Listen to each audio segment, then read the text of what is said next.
Hello everyone, in today's video I want to share with you 5 simple tips for using the new white gel pens. First of all, you can use the gel pen to add accents to your colored images and embellishments.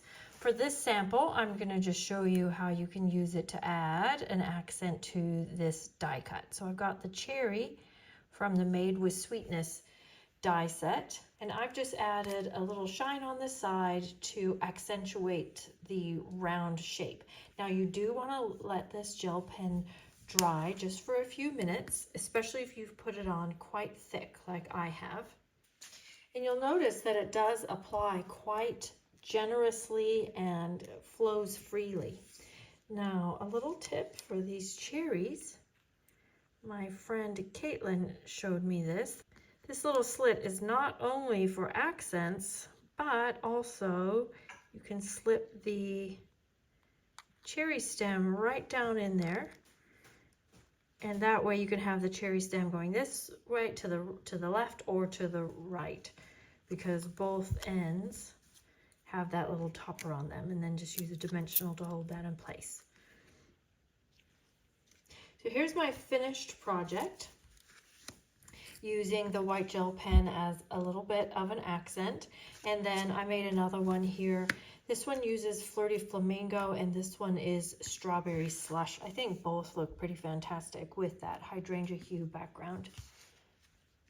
The second way that you could use your white gel pen is not only to add accents on your colored images and on your die cuts, but you could also use it to just add elements on your project itself, like on the background or on the edges, dots, whatever. In this case, I'm using it to create some stitching along the side. Now I won't go over the whole thing. And of course, this works best with your darker colored cardstock. And here's my finished sample. I've created a slimline card with the Flowers Fair image, and I have actually colored those with watercolor pencils. If you're wondering, one way that you can add color on top of cardstock that's not white or vanilla. Stampin' Blends would also work too, but I liked the look of the watercolor pencils here. But I've used the white gel pen to just add that white stitched border around all 4 edges. A third way that you can use your white gel pen is for adding writing, drawing, or accents onto non-porous surfaces such as vellum and foil, and even your window sheets like this. Just be sure and let that dry, especially on a non-porous surface or a non-absorbent surface like cardstock absorbs. But things with a waxy or shiny finish like foil or vellum, they need a little more time to evaporate and essentially dry. So here's some samples with the vellum where I've used the white gel pen just to add some accents there to lift it. And then this sample is also using Flowers Fair, and this one was designed by my team member Karen Hadler. Let's get that so the shine foil's a little bit tricky. So there you can see the white more clearly in that particular light. Just added little bits of white there on the foil just to lift and lighten and brighten the image just that little bit. Now the fourth way you can use your white gel pen is kind of along the same lines of something I've mentioned before, is using it on dark cardstock to write. Now when you're writing though, I would suggest you write just a little more slowly than normal, just to allow that that white gel to flow adequately.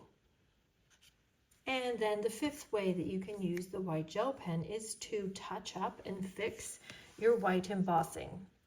So this piece, it's not bad, but it's a little tiny bit patchy. I could just take my white gel pen and just go over some of these letters and just fix those up.